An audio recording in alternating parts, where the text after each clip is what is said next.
Bien, pues damos paso a la siguiente parte de la sesión, cambiando de unidad, pasando a la última gran unidad de esta asignatura, que son los modos de habitar. Vamos a revisar rápidamente cómo los modos la relación de los modos de habitar con lo formal y la producción del entorno, los modos de habitar en relación con los avances tecnológicos y la casa comunidad básica de habitar. Bien, en la pantalla tenemos la imagen del área comercial de la unidad habitacional Marsella, en donde podemos ver ahí, bueno, pues una familia ahí, no sé, sean hermanos o que sean, que bueno, pues están usando el espacio. Otra vez recordando con esta idea muy del movimiento moderno, se usa. Pero yo no sé si de pronto, teniendo este envolvente, nada más se usa y no también se disfruta. Creo que simplemente es un cambio de pensamiento. Porque no significa que antes del posmoderno la arquitectura no se gozara. Claro que se goza.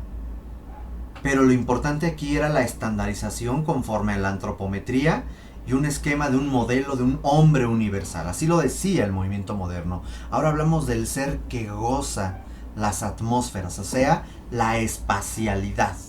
¿Vale?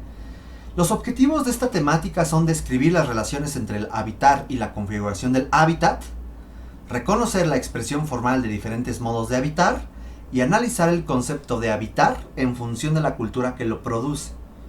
Vamos a estar viendo en las siguientes sesiones cómo este concepto de los modos de habitar difiere de la arquitectura africana, de la arquitectura occidental, de la arquitectura japonesa, etcétera, etcétera, ¿vale? Bueno, vamos a retomar estos conceptos que habíamos visto en la sesión anterior, que era vivienda, casa, hábitat, habitar, hogar, morar. Y vamos a centrarnos en habitar. Habíamos concluido generando una reflexión en torno a que habitar es la huella de vida en el tiempo, forma en cómo el ser se relaciona con el mundo, cumpliendo las nociones físicas, corporales y emocionales, afectivas, que nos lleva a un acto simbólico de arraigo e identidad. Tomando en cuenta el concepto de habitar, podríamos, y a partir de la lectura que ustedes realizaron, revisar dos conceptos: modos de vida y hábito. Los modos de vida se va a conformar por los estilos y formas de habitar de cada individuo. No son sinónimos. Estilos de vida y formas de vida no son sinónimos. Y ahorita veremos cuál es su principal diferencia. Por lo tanto, los modos de vida se van a conformar por estilos y formas de vida. Mientras que un hábito se refiere a una disciplina que alguien va adquiriendo mediante la repetición hecha con constancia de cierta actividad. Práctica que repite alguien tantas veces que se vuelve una costumbre. El hábito se relaciona con la costumbre. Hay ciertas cosas que terminamos haciendo por costumbre, porque es un hábito que se repitió tantas veces que ya no nos podemos imaginar nuestro estilo de vida sin la repetición de ese hábito, sin esa costumbre. A veces esta idea de las costumbres también nos lleva a las tradiciones. El decir, es que en mi familia se acostumbra a poner un altar de muertos desde el día 30 de octubre. Independientemente de tu religión, independientemente de lo que seas, tienes esa costumbre que ya tiene que ver con una tradición. Y eso nos lleva también a un arraigo, algo que tú dices, es que lo tengo que hacer. Es que cada día de no sé qué voy a ir a la iglesia de no sé dónde a pedirle por no sé quién. Bueno, a lo mejor se vuelve una costumbre, una tradición anual, mensual, semanal, qué sé yo. ¿Ok?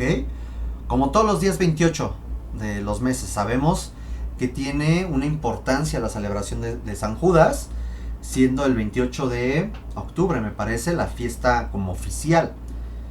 A eso se refiere un tanto el hábito.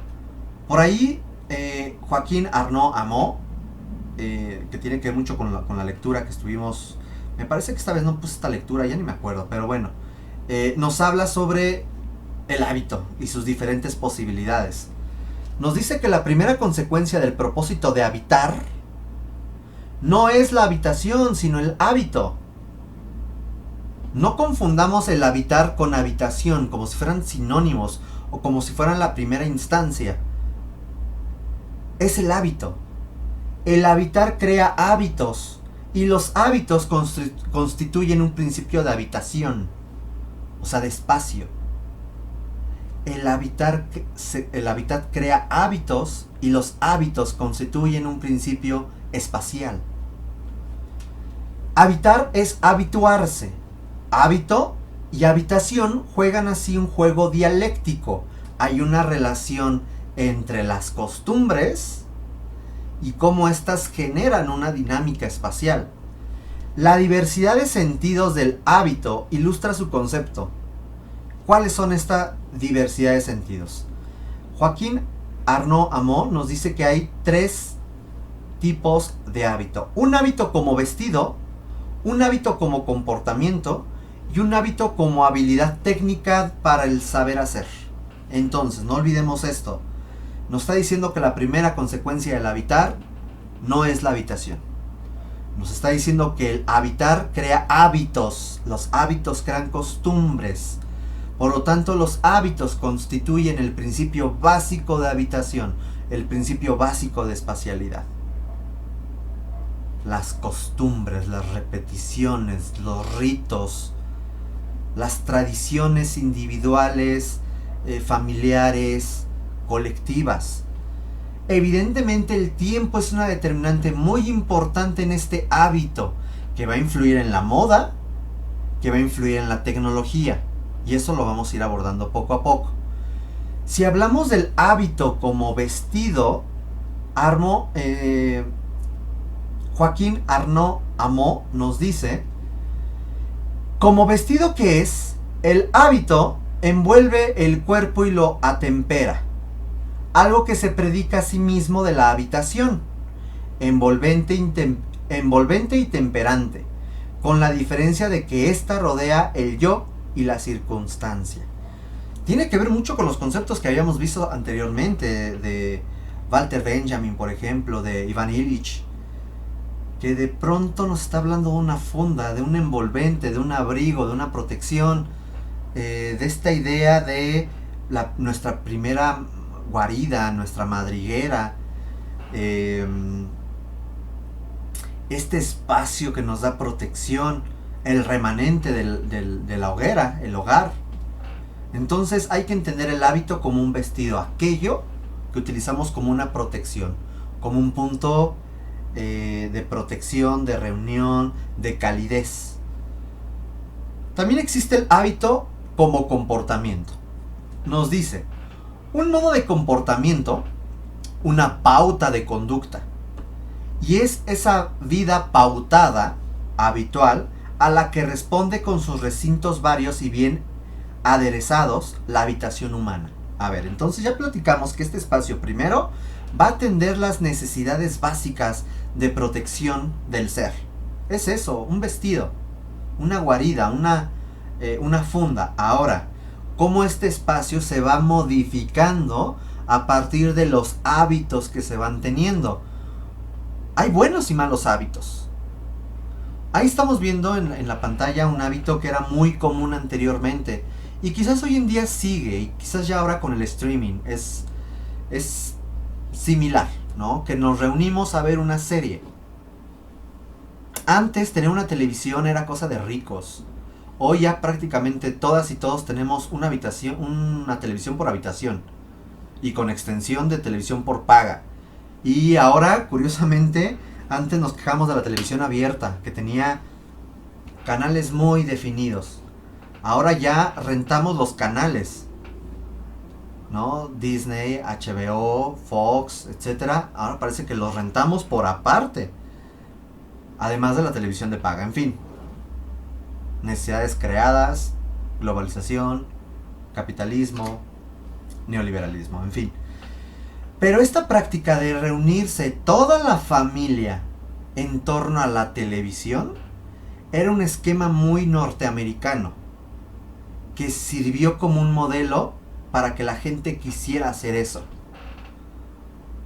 La idea de, ay, voy a llegar a casita, va a estar la comida hecha, voy a tener mis pantuflas, me voy a recostar, bueno, me voy a sentar a ver el programa, digo, no sé qué están viendo ahí, que hay unas gaviotas. Ese es un esquema que nos dieron a entender que eso era lo que tendría que hacerse. ¿En serio? ¿Eso es lo que te nace hacer o eso es lo que crees que se debe de hacer? Luego nos dice, ¿cómo? Si no, la arquitectura habría de aprender la imprevisible conducta del hombre, así lo está mencionando este autor.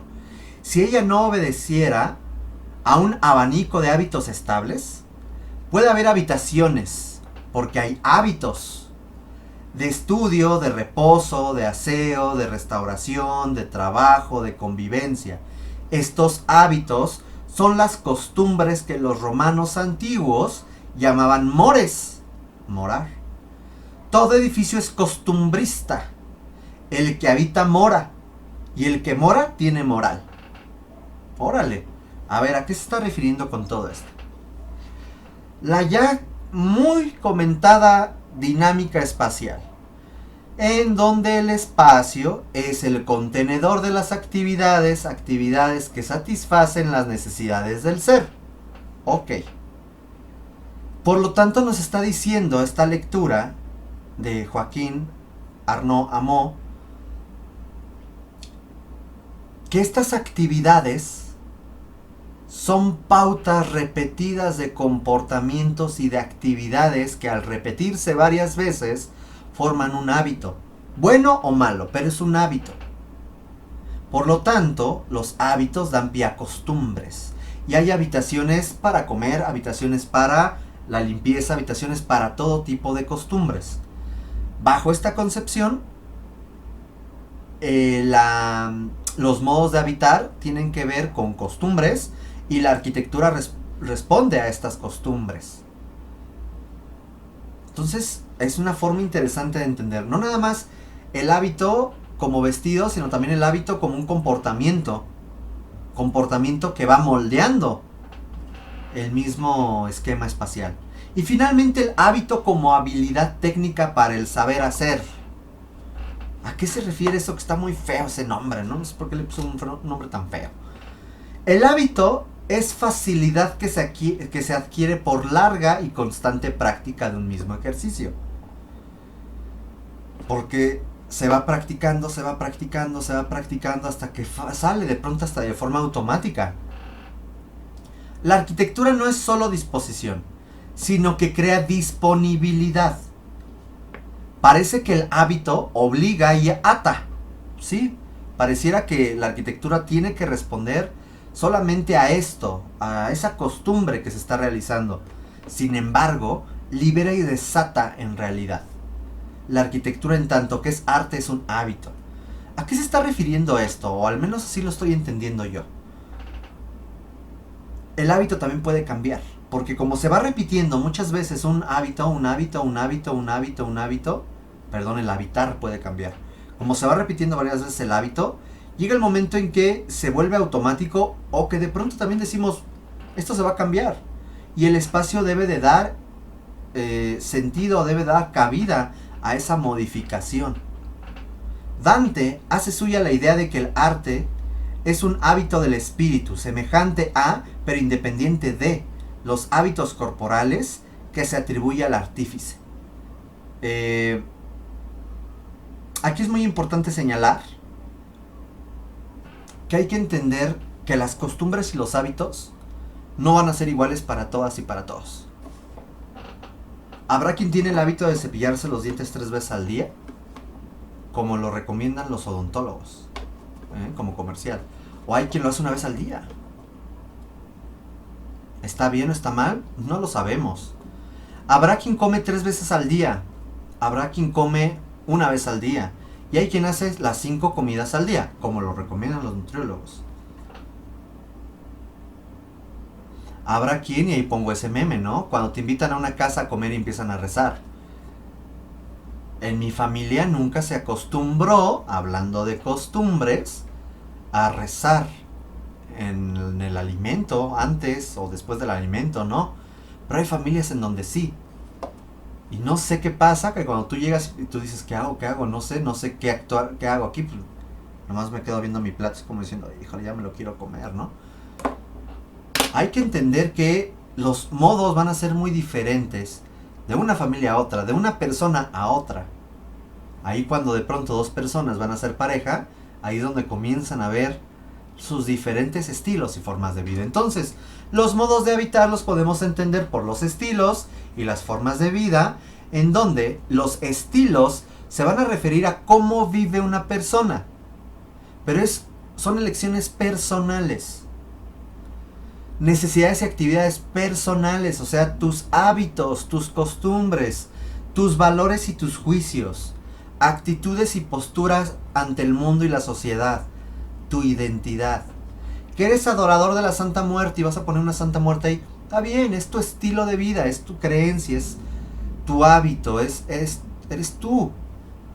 Que te quieres rapar, rápate, ¿a quién le importa? No lo sé, es tu vida.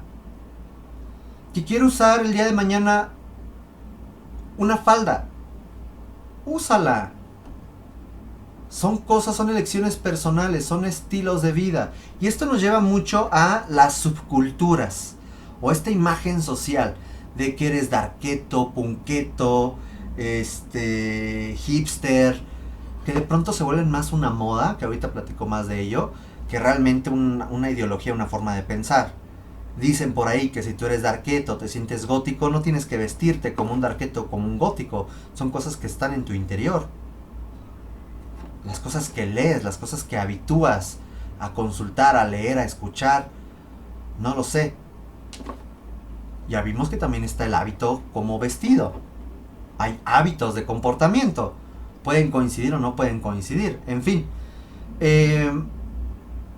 Si tú escuchas merengue, si tú escuchas reggaetón, si tú escuchas música barroca, pues es algo que tú elegiste, es tu estilo de vida. A eso se llama estilo de vida.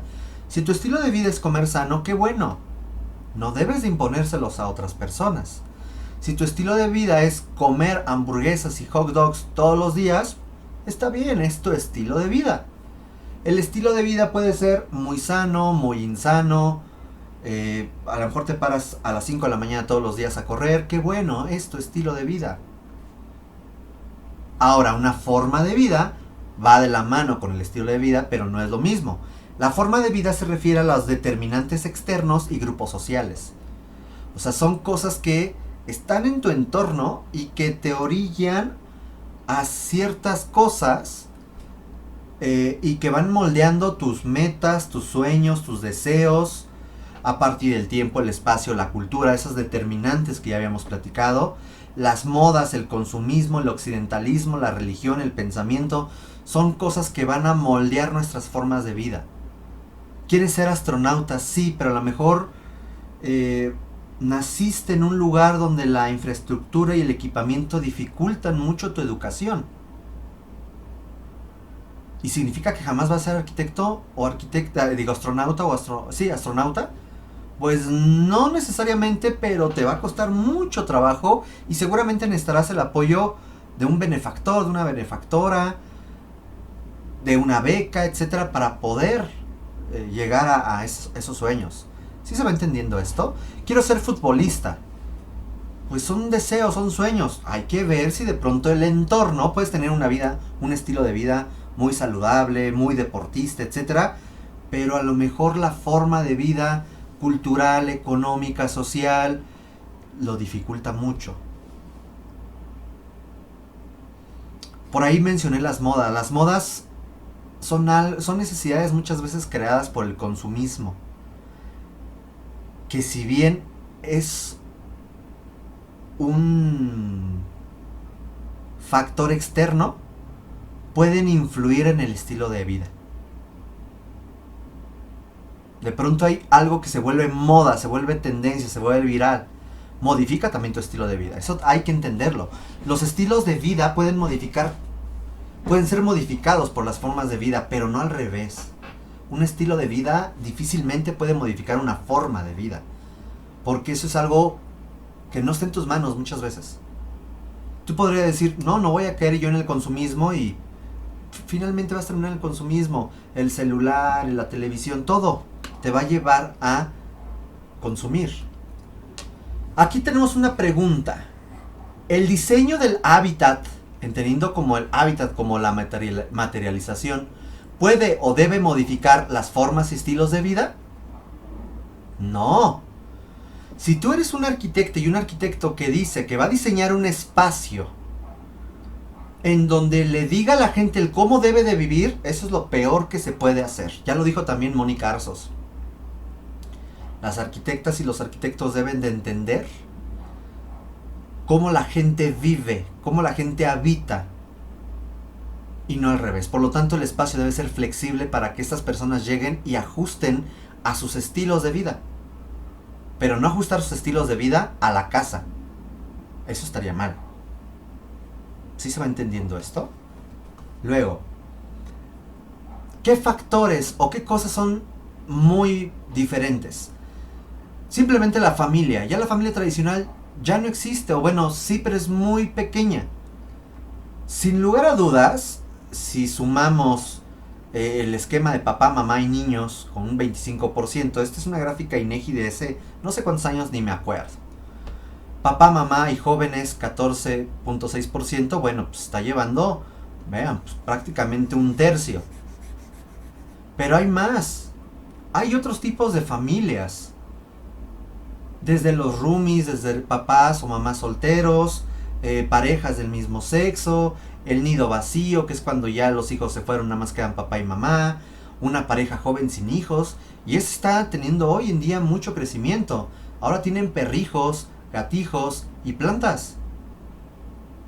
Y de pronto personas, bueno, ya llegamos al tercer nivel y pues como que no estamos pensando en hijos.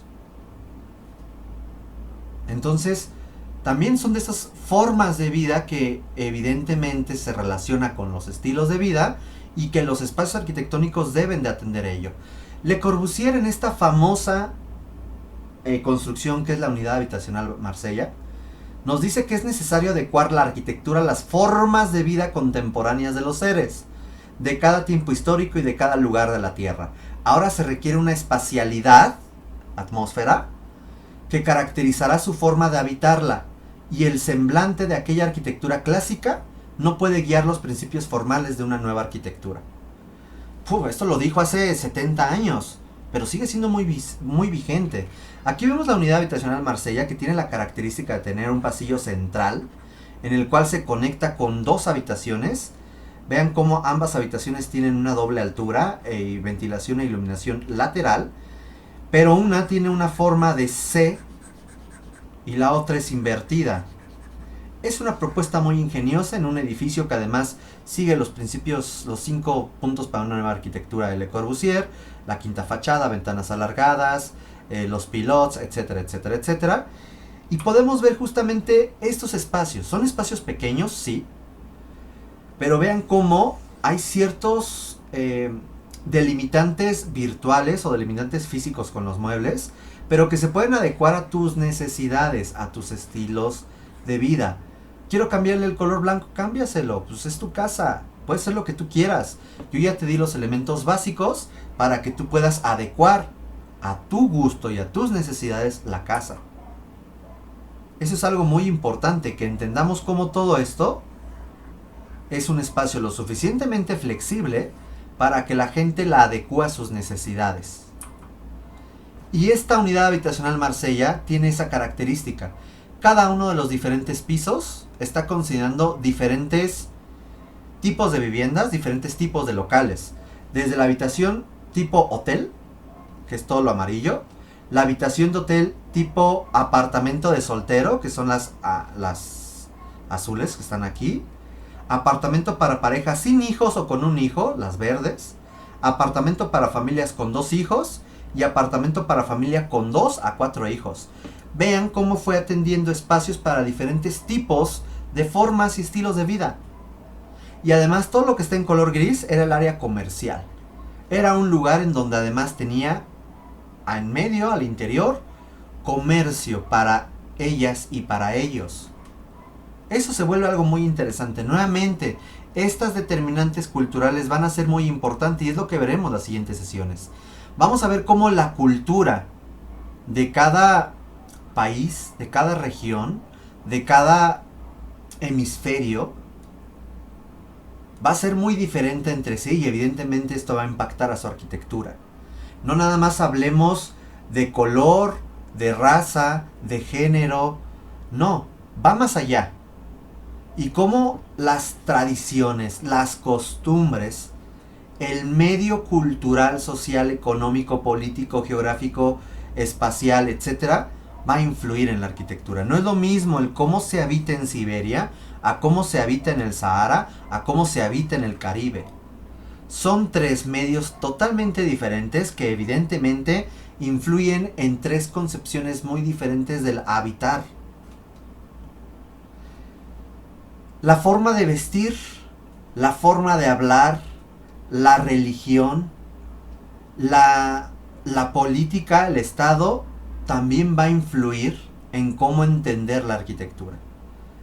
Evidentemente no es lo mismo estar bajo una monarquía, a bajo una democracia, una república, una dictadura, etcétera, o ser musulmán, o ser budista, o ser católico, o ser qué sé yo. Hay cosas que se pueden elegir. Tú naciste en México y evidentemente tu familia te quiso bautizar. Y te hizo una confirmación y el bautizo y toda la cosa. Pero tú puedes elegir de pronto decir, pues yo voy a ser musulmán. O yo voy a ser budista. En cambio, en la política es muy complicado. Naces en una monarquía y que digas, pues yo quiero que se libere mi país. Pues si no se unen otras personas contigo, eso no lo podrás cambiar. E igual, yo nací en Gran Bretaña y hablo inglés británico. Pero me interesa Rusia, pues voy a aprender a hablar ruso. Voy a comenzar a aprender otras culturas porque me gusta, porque es mi estilo de vida. Pero ¿cómo esto ha impactado a la arquitectura?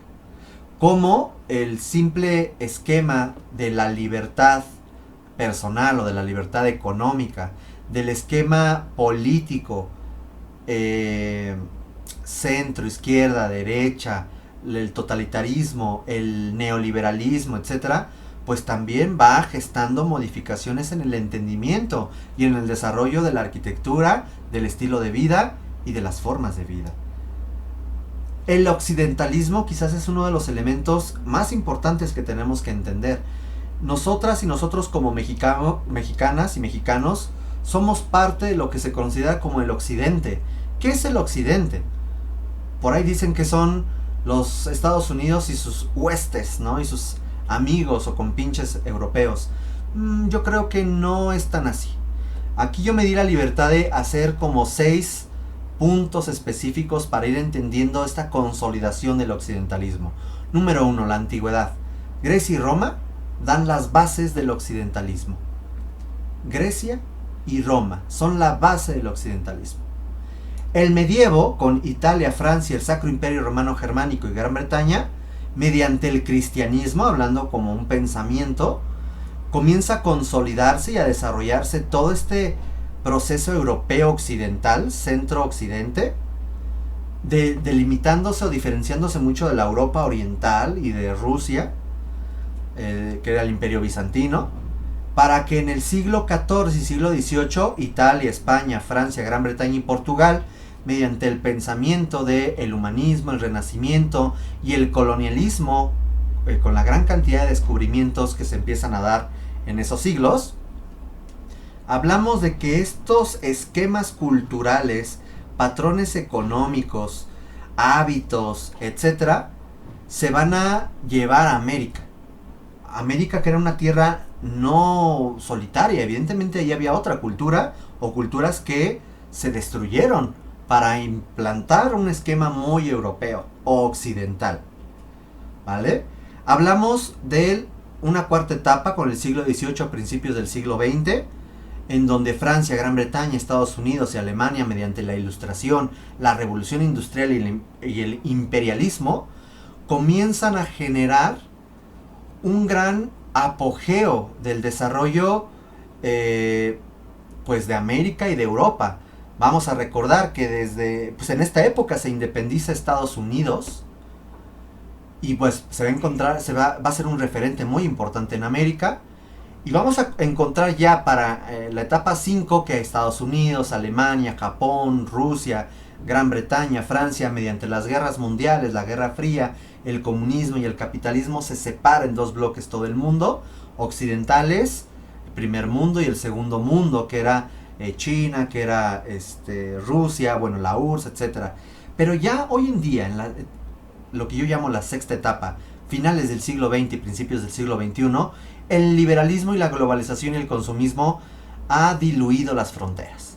Estados Unidos, la Unión Europea, Rusia, China, Japón y Latinoamérica se convierten en referentes de todo ello. Y vemos cómo hay culturas que ya han pues volteado o caído ante este neoliberalismo, ante la globalización, como la misma Rusia, desde finales del siglo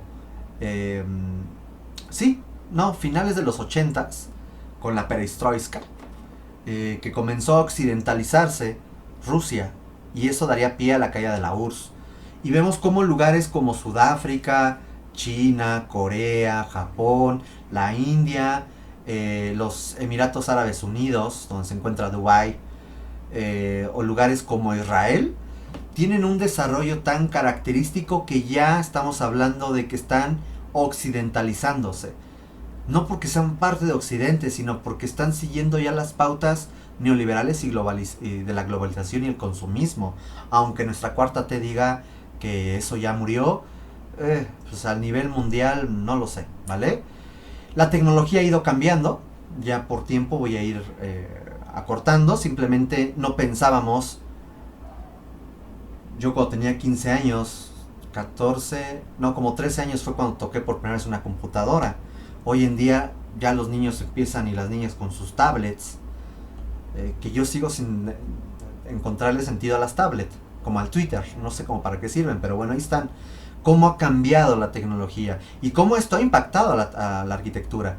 Las instalaciones, eso ha hecho que cambie drásticamente en la arquitectura. Los medios de comunicación. Antes teníamos que tener un teléfono, hoy en día ¿quién tiene teléfono en casa? Y bueno, eso porque lo incluye ya el paquete de internet, pero ya para qué, ya tienes los smartphones, ¿no? El internet de las cosas, etcétera. Vamos a hacer, se va a entregar dentro de 15 días un trabajo que tiene que ver con esto. Vamos a ver una película que se llama Mi Tío, en donde es una sátira del movimiento moderno, del habitar del movimiento moderno, y vamos a ver cómo hay modas que se intentan seguir contra las costumbres y lo tradicional, que de pronto rompe un poco estos esquemas. La utopía futurista que se implementó en Estados Unidos en los 50, 60, era como algo a alcanzar, ¿no? Y quizás los supersónicos, me gusta mucho mencionarlo porque vean cómo se vislumbraba un futuro que qué bueno que no va a ser así, en donde pareciera que la Tierra pues está ahí abajo, pero quién sabe cómo es. Nos elevamos, nos aislamos en nuestro consumismo mediante este jet, con cosas que hoy en día vemos, ¿no? Pues pensábamos que esto era como de risa, ¿no? El trabajo en casa, o consultas médicas en casa, o sí, hoy en día estamos viviendo esto, ¿no? Curiosamente, no sé, son cosas que de pronto pues como que te espantan un poco. Y desde los 60, aunque hay una retransmisión me parece en los 80, 87. En fin, y para concluir, la casa, ¿por qué va a ser el modelo básico de habitar? Porque es aquí el primer espacio en donde comenzamos a modificar el entorno a nuestras necesidades. Aquí hay una página que hoy la consulté y ya no existe, así que ya no sé. Bueno, Eugenia Machinena era alguien que lo publicó, pero ya no encuentro este archivo, que nos habla de cómo ir entendiendo a partir de tiempo y el área de uso de la cocina, el baño, el dormitorio y el estar, por personas solas, adultos jóvenes, un adulto mayor solitario, una persona con discapacidad solitaria, se entiende, ¿no? Una persona solitaria con discapacidad, y cómo de pronto nos va generando mayor uso en ciertos espacios. Cómo es diferente para el viajero, para los visitas, para los hijos, y cómo a partir de este análisis se puede entender que hay espacios como el área de estar, que debe ser evidentemente mayor que el dormitorio, por área y por tiempo. En fin, ¿a qué vamos con todo eso? La flexibilidad arquitectónica va a ser algo muy importante. Por cuestiones de tiempo vamos a dejar aquí la presentación y esto lo vamos a concluir dentro de 8 días, cuando comencemos a platicar sobre los modos de vida, me parece, en África, no recuerdo bien, hay que ver el plan de trabajo, pero retomaré esto de la flexibilidad, ¿vale? Cómo usar esto en la arquitectura. Muchas gracias, cuídense y nos vemos. Bye.